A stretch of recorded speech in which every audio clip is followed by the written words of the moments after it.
तो hello everyone, आज के सेशन में हम लोग पढ़ने वाले हैं फ्लेक्सिबल सिंगल मास्टर ऑपरेशन और इसमें जिसको हम एफएसएमओ रोल बोलते हैं, एफएसएमओ रोल का और तो मैं लैब में भी दिखाने की कोशिश करूंगा सभी रोल को। ठीक है, तो जो लोग भी नए हैं उनके लिए टेंशन नहीं है, उनको बाद में सेशन मिलेगा। तो सबसे पहले हम बात करते हैं फ्लेक्सिबल सिंगल मास्टर ऑपरेशन एफएसएमओ। एफएसएमओ का पूरा नाम होता है फ्लेक्सिबल, और ये बेसिकली इसको दो कैटेगरी में बांटा गया है। इसको दो कैटेगरी में बांटते हैं, एक होता है फॉरेस्ट लेवल और एक होता है डोमेन लेवल। 5 रोल होते हैं, 2 रोल ये जो होते हैं फॉरेस्ट लेवल होते हैं। कौन कौन से हैं ये? एक है schema master, domain naming master, और यहाँ पर है डोमेन लेवल क्या है, RID, PDC एंड इंटरेस्ट। ये 5 रोल होते हैं। सबसे पहला क्वेश्चन है कि एफएसएमओ की जरूरत कहाँ पे होती है, एफएसएमओ रोल को हमें जानना चाहिए। Flexible single master operation role जो होते हैं बहुत ज्यादा इंपॉर्टेंट होते हैं। जैसा कि आप जानते हो हमारे ऑर्गेनाइजेशन में बहुत सारे डोमेन कंट्रोलर्स हो, ठीक है। और जैसे मान लो एक हमारा ऑर्गेनाइजेशन यहाँ पर है, एक ऑर्गेनाइजेशन कहीं और, यहाँ पे एक डोमेन कंट्रोलर है, यहाँ पे एक डोमेन कंट्रोलर है, और ये दूसरे साइट में हमारा है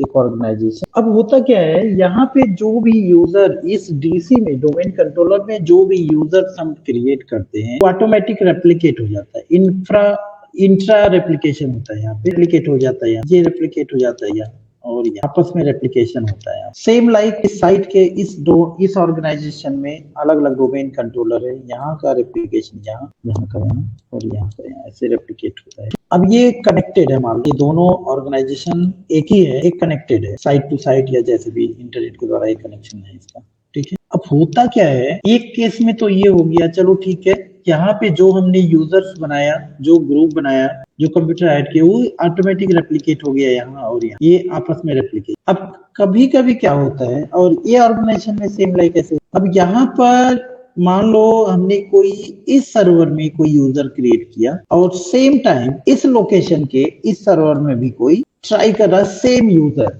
तो कहीं ना कहीं ये कॉन्फ्लिक्शन का प्रॉब्लम होता है। और इसको अवॉइड करने के लिए माइक्रोसॉफ्ट ने फ्लेक्सिबल सिंगल मास्टर ऑपरेशन को इंट्रोड्यूस किया, इस रोल को इम्प्लीमेंट किया सर्वर, ठीक है, जिससे हम कॉन्फ्लिक्शन को अवॉइड कर सकते हैं। दूसरा चीज क्या होता है, कभी कभी हमारे ऑर्गेनाइजेशन में जो डोमेन कंट्रोलर होता है उसको हमें माइग्रेट करना होता है। माइग्रेशन के लिए भी हम रोल का यूज करते हैं। माइग्रेशन का मतलब क्या होता है, अगर मान लो ये सर्वर का रेप्लिकेशन होता है, ये सर्वर जाने वाला है, डेड हो रहा है, तो उससे पहले हम इसका बैकअप ले लेते कहीं पे और उस सर्वर में अपग्रेड कर देते। एक कंडीशन ये हो गया।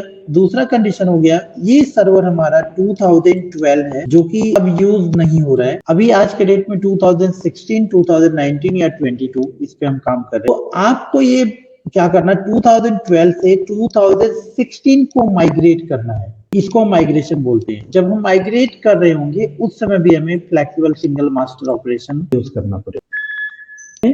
ये कई कंडीशन होते हैं जहाँ पे फ्लेक्सिबल सिंगल मास्टर ऑपरेशन का यूज होता है, तो it's a very very important task. और इंटरव्यू के लिए भी, अगर आप सिस्टम एडमिनिस्ट्रेटर के लिए इंटरव्यू अटेंड करते हो, ठीक है, तो वहां पे भी ये इंपॉर्टेंट क्वेश्चन होता है।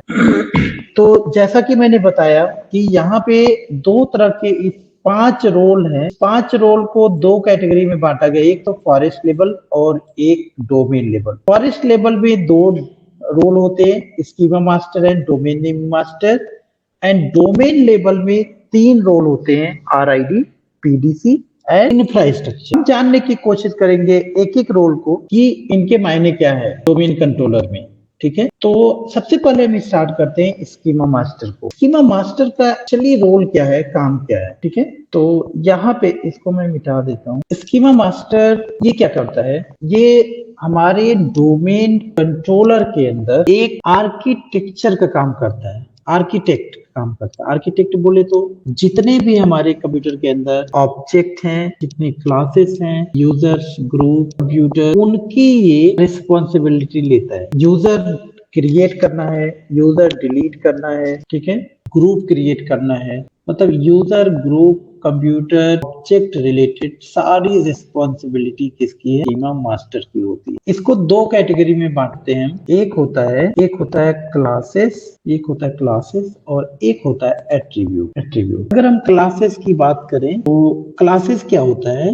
ये अकाउंट रिलेटेड सारा मैनेजमेंट देखता है। अकाउंट रिलेटेड बोले तो user account, group account, computer account, right, ये सभी इसको हम क्लासेस बोलते हैं। एट्रीब्यूट्स की अगर हम बात करेंगे तो जैसे मान लो कोई यूजर आप बना रहे हो और उस यूजर के डिपार्टमेंट को हम दे रहे हैं, जैसे मान लो एम्प्लॉय नेम है, कैटेगरी में बांट, एम्प्लॉय नेम हो गया, नंबर हो गया, लॉगिन नेम हो गया, एक तो एम्प्लॉय नेम हो गया, लॉगिन नेम हो गया, ये सभी हम इस कैटेगरी में हम इनको बांट देते हैं। ठीक है, तो अगर हम स्कीमा मास्टर की बात करेंगे तो आप ओवरऑल ऐसे बोलेंगे कि schema master is responsible in domain controller, schema master first is the forest level management, and schema master is responsible to manage and design, right, domain environment like object, classes, attribute। तो schema master क्या करता है, क्या responsibility लेता है, हमारे classes और attribute मतलब एक्टिव ऑब्जेक्ट की रिस्पॉन्सिबिलिटी, क्रिएशन, डिलीशन, है ना, मैनेजमेंट, ये सारा रिस्पॉन्सिबिलिटी लेता है। अगर इसको हमें देखना हो, अगर आपको स्कीमा मास्टर देखना है कि ये क्लासेस कहाँ पे है और एट्रीब्यूट्स कहाँ पे है, मैं आपको एक बार दिखाने की कोशिश करता हूँ। देखो, अगर हमारा डोमेन कंट्रोलर होगा और ये हमारा सर्वर है, यहाँ पर दिस इज आवर सर्वर, यहाँ ध्यान दीजिए, ये हमारे जो डोमेन है ना, chan.com, यहाँ पे डोमेन है और यूजर्स में जाओगे, सपोज करो एक यूजर हम यहाँ बनाते हैं। जब हम यूजर अकाउंट बना रहे हैं, जो ये कैटेगरीज है, ये सभी क्या है, एट्रीब्यूट्स। यूजर अकाउंट जो भी नाम दे रहे हैं यूजर अकाउंट, ये तो हमारा क्या है, क्लासेस में जाएगा। ठीक है, हमने दिया है यहाँ पे user1, इसका लॉगिन नेम हम यहाँ देने जा रहे हैं user1। अब इसके एट्रीब्यूट्स को आपको देखना है तो क्या करो, इस यूजर पे राइट क्लिक करो, प्रॉपर्टीज पे जाओ और ये जो दिख रहा है आपका ना, टेलीफोन डिटेल, है ना, ये ऑर्गेनाइजेशन, अकाउंट, लॉगिन, लॉगऑन, ये सभी एड्रेस, राइट, ये सब कुछ हम इसको क्या बोलते हैं, एट्रीब्यूट्स बोलते हैं। और इन सभी की मैनेजमेंट किसके द्वारा होती है, स्कीमा मास्टर के द्वारा। तो स्कीमा मास्टर हमारे डोमेन कंट्रोलर में ये सारी रिस्पॉन्सिबिलिटी लेता है। आई होप आपको समझ में आया होगा। और मैं अब स्कीमा मास्टर को दिखाता हूँ आपको कहाँ पे रहता है। By default actually schema master हमारे डोमेन कंट्रोलर में हाइड रहता है, छिपा रहता है, जो कि आपको दिखता नहीं है, बट उसको हम लोग पकड़ेंगे, उसको इंपोर्ट करेंगे। How to import schema master, right. तो स्कीमा मास्टर को इंपोर्ट करते हैं, उसके लिए क्या करना है, आपको रन में जाना है, CMD में जाओ और यहाँ पे एक कमांड डालना है, regSVR32.SCHMMGMT.MSC। ठीक है, REG registered registry SVR server 32.SCHM मतलब स्कीमा MGMT.MSC। इसको जैसे एंटर करेंगे हम, कुछ गड़बड़ हुआ, ओ हाँ, यहाँ पे MSC नहीं, सॉरी, DLL है, DLL, या अभी भी कुछ गड़बड़ है। ठीक है, हम रन में ट्राई करते हैं, REGSVR32.SCHMMGMT.DLL। कुछ तो प्रॉब्लम है जो स्कीमा मास्टर नहीं आ रहा। ठीक है, इसको हम डायरेक्ट देखते हैं, हो सकता है MMC में आ जाए। MMC फाइल में जाएंगे, ऐड रिमूव स्नैप इन में, और यहाँ पे स्कीमा मास्टर होना चाहिए। बाय डिफॉल्ट रहता नहीं है, तो इसलिए हमें इंपोर्ट करना पड़ता है। अनफॉर्चुनेटली ये कमांड इंपोर्ट नहीं हो रहा, क्यों नहीं हो रहा है देखते हैं। Will try to get it. Okay, ठीक है, देखते हैं। कमांड फिलहाल यही है, आप लोग नोट डाउन कर लेंगे इसे। How to import the schema master, ये क्या होता है, REGSVR32.SCHMMGMT.DLL, ये कमांड है। ठीक है, अच्छा, एक कमांड डबल सर्वर हो सकता है कॉन्फ़िगर, देख लेते हैं हम। ठीक है, अभी देख लेंगे हम, तब तक हम आगे चलते हैं। मैं एक्चुअली दिखाता है स्कीमा मास्टर, अगर ओपन में जाएगा बाद में तो हम लोग देखेंगे कि वहां पे क्लासेस हैं और एट्रीब्यूट्स हैं, मतलब दो कैटेगरी। जब स्कीमा ओपन करोगे आप, उसका वो एक्सप्लोर करोगे तो आपको क्लासेस मिलेगा और एट्रीब्यूट्स मिलेगा। तो इतना तो समझ में आया कि स्कीमा मास्टर के अंदर स्कीमा मास्टर रिस्पॉन्सिबल होता है किसके लिए, user, group, computer account, creation, deletion, है ना, और सभी मैनेजमेंट के लिए। तो इसको दो कैटेगरी में बांटा गया, क्लासेस और एट्रीब्यूट्स में। क्लासेस का मतलब होता है कि यूजर का नाम, ग्रुप का नाम और कंप्यूटर का नाम, ये जो डालते हैं। एट्रीब्यूट्स का मतलब उनके कैटेगरीज, है ना, उनके डिपार्टमेंट जो हम करते हैं, जैसे एम्प्लॉय नेम हो गया।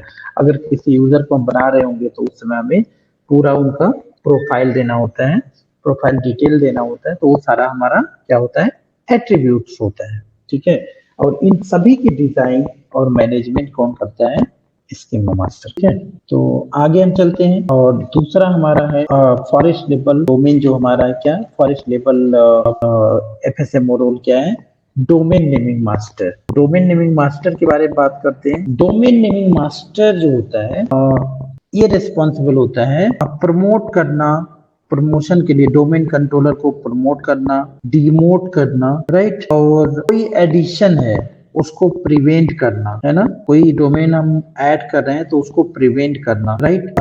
जैसे डुप्लीकेट, अगर कोई है डुप्लीकेट नेम अगर क्रिएट हो रहा है, ठीक है, उसको मैनेज करना। जैसे मान लो अभी मैंने बोला है कि दो ऑर्गेनाइजेशन है, सेम नेम का हम यूजर बना रहे हैं या कोई डोमेन एक्टिविटी हम कर रहे हैं, सेम नेम है, तो उसको कैसे मैनेज करेगा, कैसे हैंडल करेगा, वो सारी रिस्पॉन्सिबिलिटी डोमेन नेमिंग मास्टर का होता है।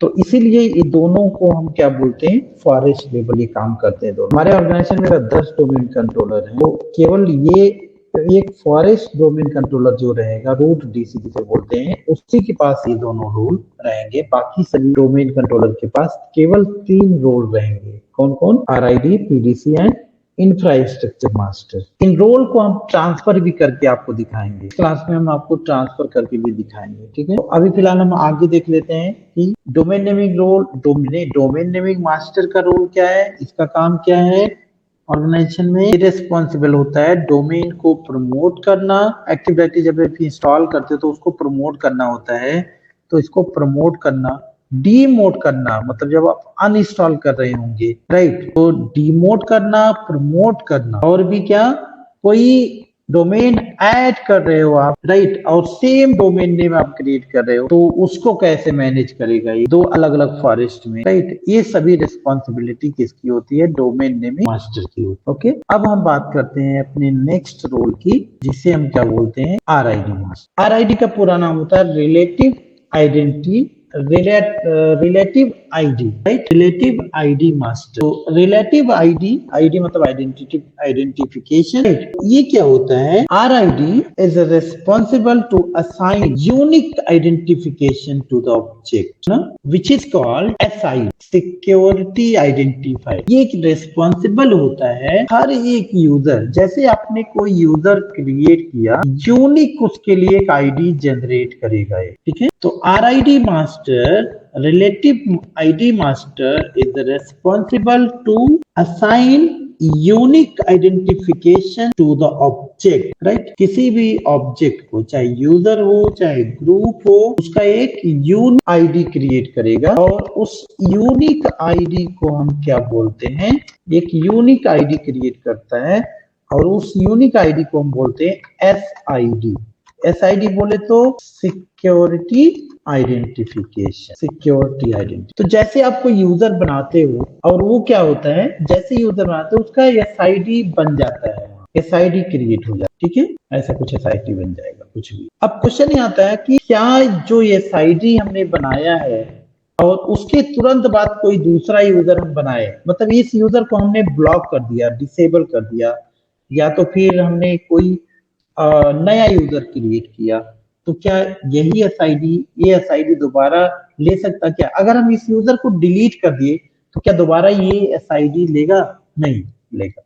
एक यूनिक सिक्योरिटी आइडेंटिफिकेशन है, एक बार बन गया तो वो हमेशा के लिए हो गया, दोबारा उस नाम से आप नहीं बना सकते, दोबारा वो नाम नहीं लेगा, वो नंबर नहीं लेगा, ठीक है। इसलिए हमारे डोमेन कंट्रोलर में, हमारे ऑर्गेनाइजेशन में यूनिक डोमेन नेम में रहते हैं, ठीक है, वो सेम डोमेन नेम, कॉन्फ्लिक्शन बचने के लिए। नेक्स्ट हमारा है पीडीसी, प्राइमरी डोमेन कंट्रोल। ये क्या होता है, ये टाइम फ्रेम को मैनेज करता है।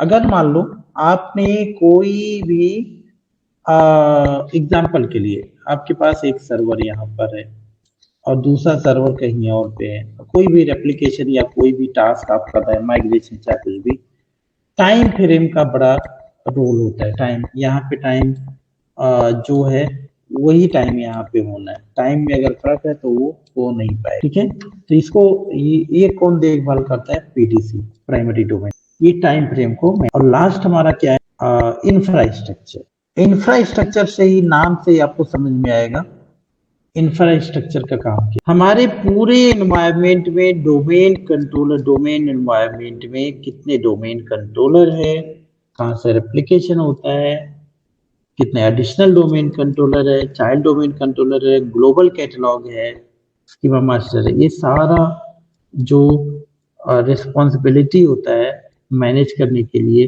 देखने के लिए, मॉनिटर करने के लिए, सभी किसका होता है? इंफ्रास्ट्रक्चर मास्टर का। ठीक है, तो ये 5 हमारे फ्लेक्सिबल सिंगल मास्टर ऑपरेशन के रोल होते हैं। अगर हम इनका ये तीनों डोमेन लेवल रोल की बात करें तो इसको मैं इजिली आपको दिखा सकता हूँ। यहाँ पे मैं दिखा सकता हूँ आपको। देखो, एक हो गया, यहाँ पे हम जाएंगे एक्टिविटी यूजर्स एंड कंप्यूटर्स में, और यहाँ से ऑपरेशन मास्टर में जाएंगे और आपको यहाँ दिख जाएगा, क्या दिख रहा है? RID PDC infrastructure. अगर आपको डोमेन नेमिंग मास्टर देखना है, डोमेन नेमिंग मास्टर, तो उसके लिए आपको जाना है एक्टिविटी डोमेन एंड ट्रस्ट। यहाँ से हम देखने की कोशिश करेंगे इनको। ये देखिए डोमेन नेमिंग ऑपरेशन। ठीक, तो यहाँ से हम डोमेन नेमिंग मास्टर को ट्रांसफर कर सकते हैं। अगर दूसरा डोमेन कंट्रोलर हमारे पास है तो किसी भी रोल को ऐसे ट्रांसफर कर सकते हैं।